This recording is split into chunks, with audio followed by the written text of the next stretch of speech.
Bonjour et bienvenue sur Hatseko. Aujourd'hui, je reviens sur un sujet qui me tient particulièrement à cœur, c'est la manifestation. Je pense que je vais faire une sorte de playlist car c'est un sujet qui est aussi riche, puissant que subtil. Alors, en tant que musulmane, petit disclaimer, je vais intégrer des concepts et des enseignements issus de l'islam pour enrichir notre discussion. Cependant, cet espace est ouvert à tous, peu importe votre foi, vos croyances, que vous soyez croyant, spirituel ou simplement curieux.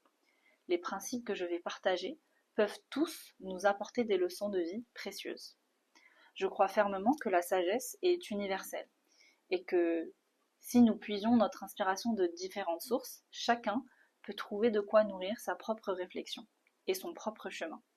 Alors restez avec moi pour découvrir comment la manifestation, vue à travers le prisme de la foi et de la spiritualité, peut nous guider vers une vie plus alignée avec nos intentions profondes. Prenez une inspiration, installez-vous confortablement et embarquons ensemble dans ce voyage de découverte où nous alignerons la science de la manifestation à la sagesse divine de notre religion, de ma religion. La première étape pour manifester, c'est la clarté. En islam, l'intention, qu'on appelle niyya, est une importance capitale. Le prophète Mohammed sallallahu alayhi wa sallam dit que les actions ne valent que par leur intention. Alors, avant de manifester quelque chose, nous devons nous poser cette question essentielle. Quelle est mon intention derrière ce désir? Est-ce pour obtenir un plaisir éphémère ou est-ce pour quelque chose de plus profond et de plus aligné avec ma mission dans cette vie?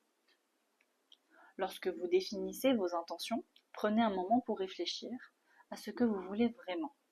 Essayez de voir au-delà des désirs superficiels. Par exemple, si vous souhaitez manifester de l'abondance financière, questionnez-vous pourquoi.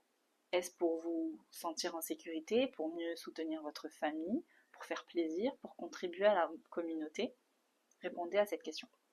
Dans l'islam, poser une intention pure et alignée avec notre foi nous permet non seulement de matérialiser nos désirs, mais aussi de nous rapprocher d'Allah, Allah qui est Dieu.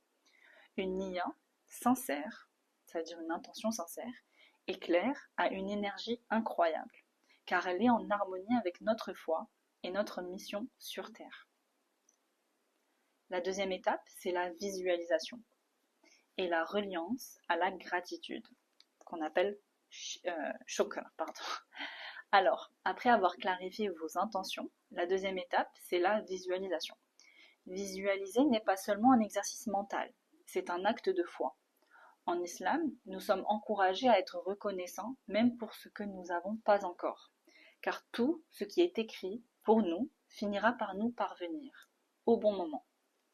Prenez alors un moment pour visualiser ce que vous souhaitez. Imaginez-vous en train de vivre cette réalité avec reconnaissance. Ressentez la joie que cela peut vous procurer, comme si vous l'avez déjà eu. Par exemple, si vous désirez une maison paisible pour votre famille, imaginez-vous dedans, entouré de vos proches, vivant en harmonie. Le deuxième point, c'est la gratitude. Shukr. C'est une clé puissante dans la manifestation.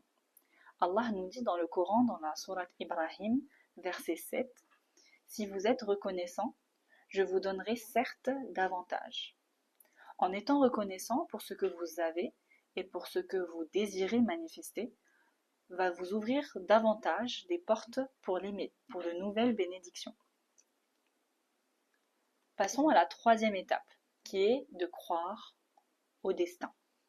Alors la manifestation repose aussi sur les croyances.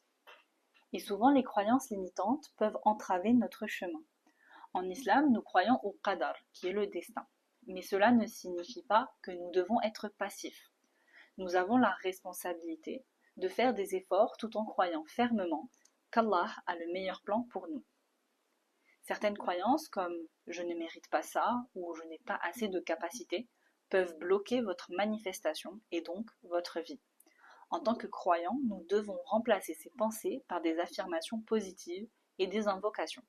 Dites-vous par exemple « je suis digne des bénédictions d'Allah » ou « Allah est capable de tout, il me donnera ce qui est le meilleur pour moi ». Se libérer de ces blocages demande une confiance totale en la sagesse divine. Même si ce que vous manifestez ne se réalise pas immédiatement ou de la manière dont vous l'aviez imaginé, ayez la certitude qu'Allah a un plan parfait. Alors, la quatrième étape, c'est l'action inspirée. La manifestation est loin d'être de la magie. Elle demande de l'action. L'islam nous enseigne l'importance de l'effort et du travail acharné. Le prophète, sallallahu alayhi wa sallam, dit « Si l'un de vous prend une corde, puis part pour chercher du bois et revient pour le vendre, ce sera mieux pour lui que de demander la charité aux autres. » Une fois que vous avez clarifié vos intentions et visualisé votre désir, on comprend bien que vous devez prendre des actions inspirées. Si vous souhaitez une promotion au travail par exemple, qu'allez-vous faire pour vous y préparer? Si vous désirez une vie plus saine, quels gestes allez-vous poser chaque jour pour honorer ce désir? Chaque petite action, même insignifiante en apparence, est une graine plantée dans le sol fertile de l'univers. Allah nous enseigne que l'effort sincère est toujours récompensé, même si les résultats ne sont pas immédiats. Alors continuez toujours à travailler en vous rappelant que toute action, aussi petite soit-elle, compte. La cinquième étape, et la dernière, c'est at-tawakkul. Alors, l'une des plus belles leçons en islam, pour moi, c'est tawakkul, la confiance absolue en Allah. Après avoir posé vos intentions, pris des actions, visualisé vos objectifs, il est temps de lâcher prise et de laisser les choses se dérouler selon le plan divin. Dans la sourate Al-Imran, verset 159, Allah nous dit « Et place ta confiance en Allah.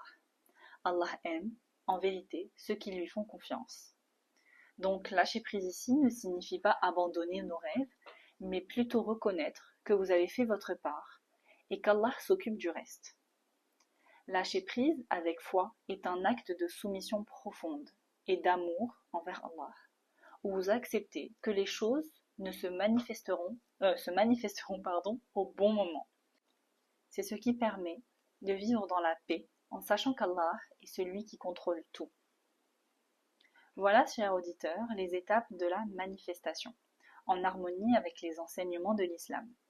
N'oubliez jamais que manifester n'est pas seulement une question de désir personnel, mais aussi une question de foi, d'effort et de reliance à Allah.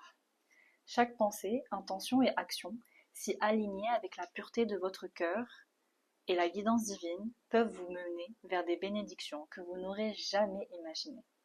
Alors rappelez-vous toujours, clarifiez vos intentions, soyez reconnaissants, croyez fermement en votre capacité et en la volonté d'Allah. Prenez des actions inspirées et enfin, faites confiance au plan d'Allah.